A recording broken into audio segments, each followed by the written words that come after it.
우리가 복음서에서 예수님의 족보를 이렇게 보다 보면은 이방인들이 그 안에 몇몇 포함되어 있는 것을 볼 수 있습니다. 특히 이 유대인들에게 있어서 이방인들은 그냥 다른 나라 사람들이 아니라 멸시와 천대의 대상이었고 또 갈등과 적대의 대상이었습니다.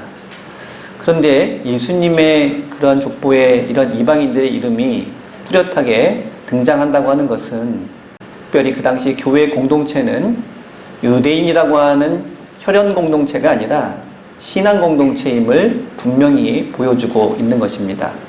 신약뿐만 아니라 구약 성경에서도 곳곳에 매우 중요한 역할을 감당하는 이방인들이 등장을 하고 있습니다. 그리고 출애굽기 이후에 이스라엘 민족의 공동체는 사실 혈연 공동체가 아니라 그 역시 믿음의 공동체였다는 것을 우리는 잘 알고 있습니다. 오늘 창세기 16장에 나오는 하갈이라고 하는 여인도 애굽 출신의 이방인입니다. 쉽게 무시할 수 있고 또 관심 가지지 않을 수도 있는 이 하갈이라고 하는 여인을 둘러싼 이야기를 통해서 아브라함에게 주신 하나님의 언약의 의미를 더욱더 풍성하게 그리고 폭넓게 우리에게 전해주고 있습니다. 뿐만 아니라 그 어떤 편견도 어떤 차별도 뛰어넘는 하나님의 역사와 또 하나님의 도우심을 다시 한번 바라볼 수 있는 그러한 구절들이기도 합니다. 아브라함이 하나님의 부르심을 받은 것이 그의 나이 75세였습니다.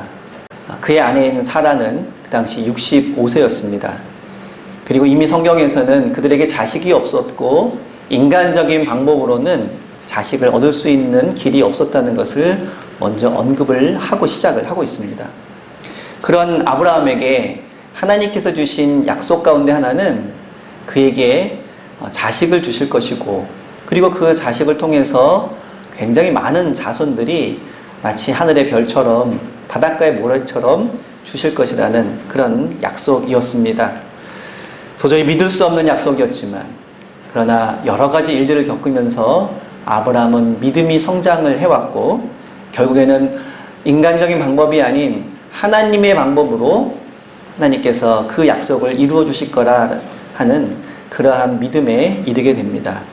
지난 15장에서 그런 아브라함에게 다시 한번 그 약속을 재확인해 주시는 그런 언약의 장면을 우리는 볼 수 있었습니다. 하지만 여전히 하나님의 약속은 실제로 이루어지지 않았고 참으로 하나님의 약속은 더디 이루어진다는 것을 보여주고 있습니다. 75세에 부르심을 받은 아브라함은 이제 85세가 되었습니다. 65세였던 사라는 75세가 되었습니다. 한편으로는 하나님을 믿고 따랐지만 현실적으로 보면 자식을 얻을 수 있는 가능성은 점점 희박해지는 것은 아닌가 하는 그러한 생각을 하게 되었습니다. 그래서 아브라함은 하인들 중에 한 명을 상속자로 세우려고 했습니다. 하지만 하나님께서는 다른 사람이 아닌 아브라함을 통해서 난 자식을 통해서 그 자손을 이어가겠다, 상속자를 세우시겠다고 다시 한번 확인해 주셨습니다. 그리고 아브라함은 그 믿음을 회복하게 되었습니다. 16장에서는 사라가 나섭니다. 이제 75세가 된 자신을 통해서 더 이상 자식을 기대할 수는 없다고 판단된 사라는 이제 인간적인 방법을 동원을 해서 대리모로 자신의 여종인 하갈을 아브라함에게 두 번째 부인으로 보내게 됩니다. 자, 사라가 인간적인 방법을 동원했을 때 그것은 희박하긴 하지만 가능성이 전혀 없는 방법은 아니었습니다. 그리고 그 사라의 방법은 성공을 거두었습니다. 하지만 이것이 나중에 큰 갈등의 요소가 되고 맙니다. 하나님의 말씀을 믿음으로 끝까지 지키지 못하고 인간적인 생각, 인간적인 편법을 동원할 때 거기에는 많은 인간적인 실수와 그리고 훗날 문제의 요소가 포함되게 된다는 것을 보여주고 있습니다. 어쨌든 사라의 종인 하갈은 아브라함에게 보내줬고 그는 곧 임신을 하게 됩니다. 처지가 바뀌게 된 하갈은 태도도 바뀌게 되었고 그러한 태도를 본 사라는 그를 매우 못마땅하게 여기고 거기에 대한 대책을 또다시 세우게 됩니다. 어쩌면 사라는 이제 임신을 하게 되면서 대리모라고 하는 위치가 아니라 둘째 부인이라고 하는 위치를 원했을지도 모릅니다. 그리고 자신은 마땅히 그러한 대접을 받아야 된다고 생각했을 수도 있었을 것입니다. 하지만 사라의 입장에서는 기가 막힌 노릇이었습니다. 자신이 계획한 일이었지만 자신의 자리가 위협받고 자신을 멸시하는 하갈을 볼 때 이것을 바로잡아야겠다는 생각을 하게 되었던 것입니다. 사라는 먼저 아브라함에게 이 일에 대해서 따지게 되었고, 아브라함이 자신은 한 걸음 뒤로 물러나서 알아서 하라고 이야기를 하자 성경에서는 하갈을 학대하였다고 했습니다. 하갈은 결국 그러한 사라의 학대를 견디지 못하고 가출을 하고 맙니다. 무작정 집을 떠나오기는 했지만 갈 곳이 없었던 하갈은 어쩌면 고향이었던 애굽으로 가고자 했을지도 모릅니다. 하지만 갈 길을 잃어버리고 결국 그녀는 광야에서 헤매는 그런 신세가 되고 말았습니다. 굶주림과 갈증에 지친 하갈이 이제 그 목숨이 끊어질 듯 위태로운 그런 지경 속에서 겨우 샘물 하나를 발견하고 휴식을 얻으려고 합니다. 그런데 그때 하나님의 사자가 하갈을 찾아오게 됩니다. 그리고 그에게 묻습니다. 하갈아, 너는 어디에서 왔고 어디로 가느냐? 하갈은 사라의 학대를 피해서 여기까지 도망하였다고 대답하였지만 어디로 가는지에 대해서는 대답하지 못했습니다. 정말 애굽으로 갈 수 있을까? 아니면 이 광야를 평생 떠돌아다니는 것은 아닌가? 아무것도 계획할 수 없는, 예측할 수 없는 자신의 처지에 아무런 대답도 할 수 없었던 것입니다. 그런 그녀에게 하나님의 사자가 목적지를 알려줍니다. 16장 9절에 보면 내 여주인에게 돌아가서 그 수하에 복종하라고 합니다. 하나님의 사자로부터 가야 할 목적지를 들었지만 이 하갈은 그것을 받아들이기가 어려웠습니다. 왜냐하면 그것은 죽기보다 잊기 싫었던 사라의 영역이었기 때문입니다. 겨우 사라를 피해서 여기까지 도망오게 되었는데 다시 돌아가라고 하는 것은 예전에 그 악몽과도 같았던 삶을 다시 되풀이하라는 것과도 마찬가지였기 때문입니다. 그래서 아무런 대답도 하지 않고 있는 그 하갈에게 하나님의 사자는 계속해서 이렇게 말합니다. 10절에 보시면 내가 내 씨를 크게 번성하여 그 수가 많아 셀 수 없게 하리라. 하갈이 가야 할 그 목적지에 대해서 이야기하고 있던 하나님의 사자는 뜬금없이 그 자녀에 대한 이야기를 하게 됩니다. 아직 태어나지도 않는 그 아들에게 그 자손이 많아서 셀 수 없을 정도로 번성하게 될 것이라는 그런 말씀을 하고 있습니다.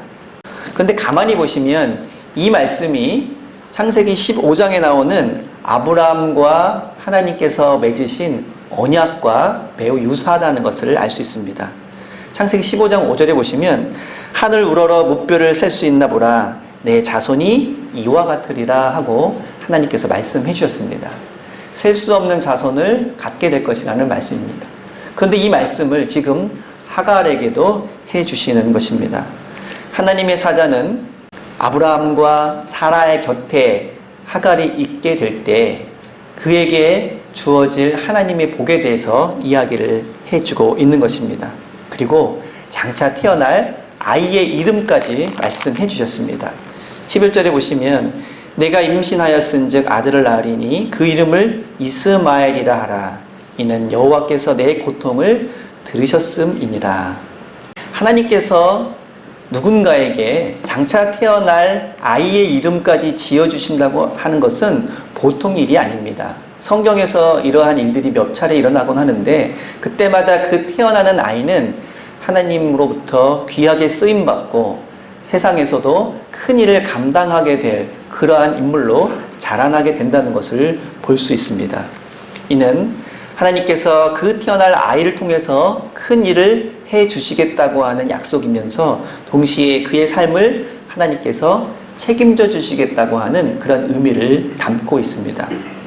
하나의 예로 이사야서 7장 14절에 보시면 아람과 연합한 북이스라엘의 침략으로 큰 위기를 겪고 있는, 그래서 불안에 떨고 있는 아하스 왕에게 보라, 처녀가 잉태하여 아들을 낳을 것이요 그의 이름을 임마누엘이라 하리라 라고 말씀하고 있습니다.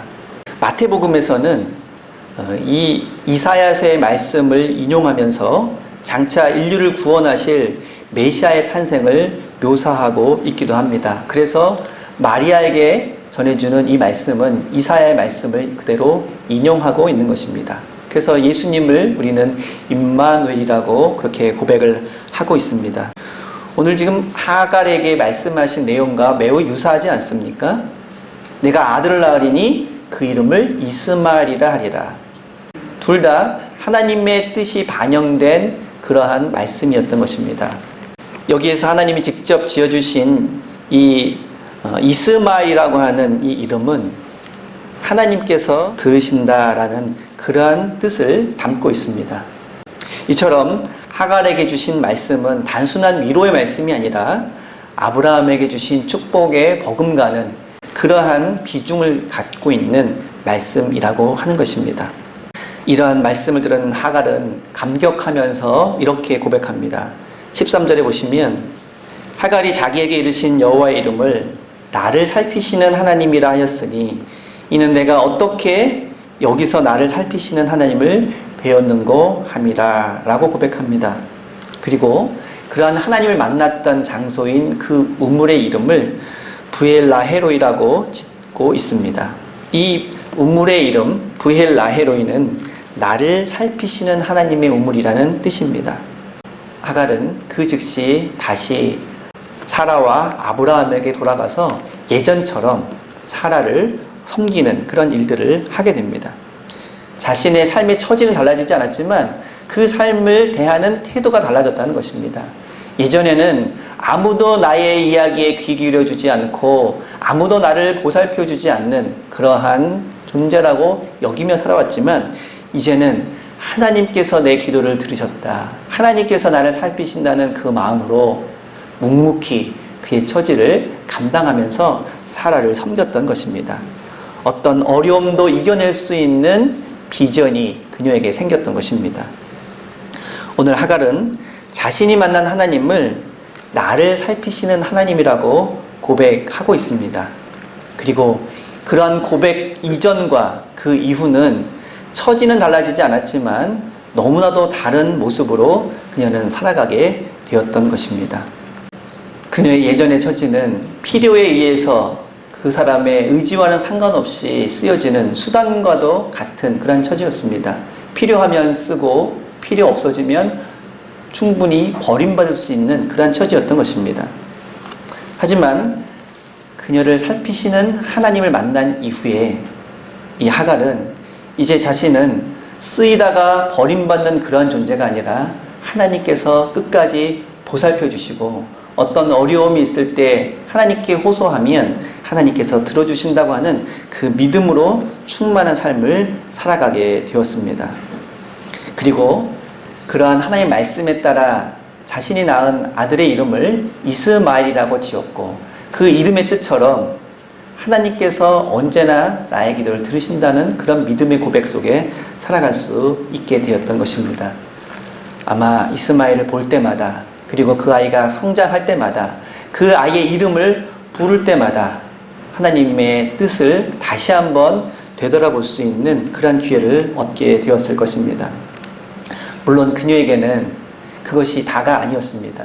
이스마엘을 낳은 이후에도 견딜 수 없는 큰 고통이 찾아오게 되었고 또 큰 위기를 맞이하게 되었습니다. 하지만 분명한 것은 하나님께서 하갈에게 주신 말씀 그리고 그 약속은 변치 않았다는 것입니다.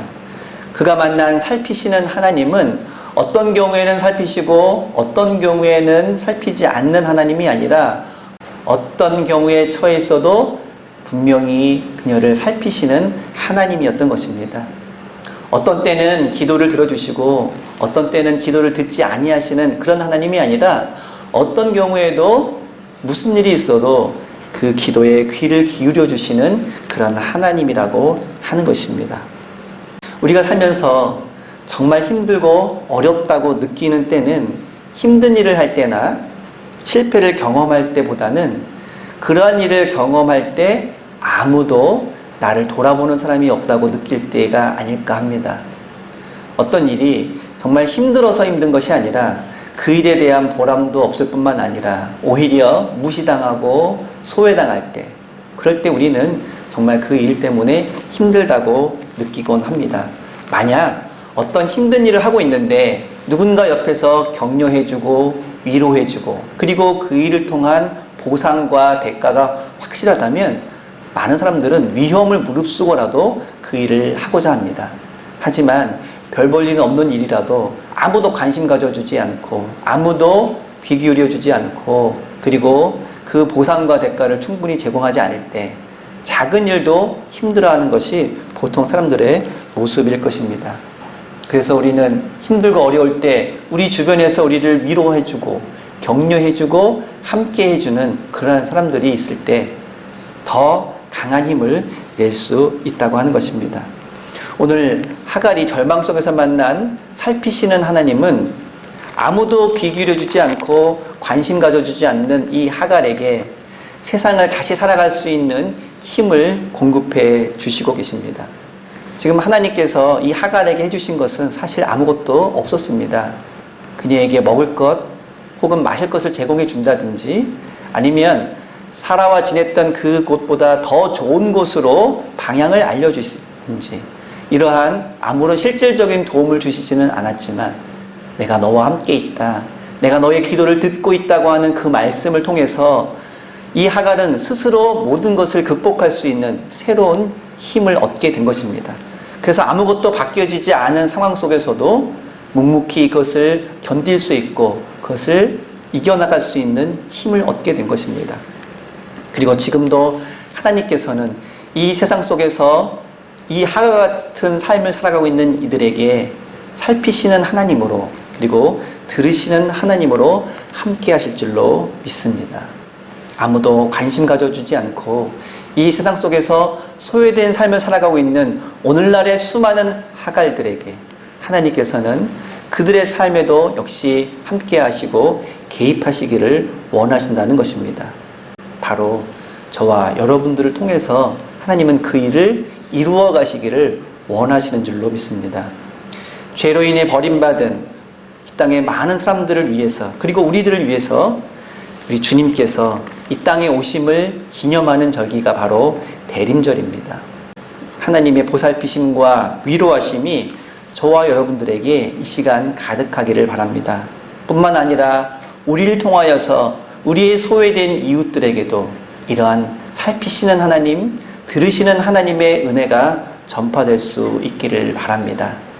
단순히 우리를 위해서 찾아오시는 그런 주님을 기다리는 절기가 아니라 우리의 손길을 통하여서 우리의 희생과 봉사와 섬김을 통하여서 우리 이웃들에게도 하나님의 손길이 임하실 수 있도록 함께 기도하고 함께 나아가는 그러한 절기가 될 수 있기를 바랍니다. 기도하겠습니다.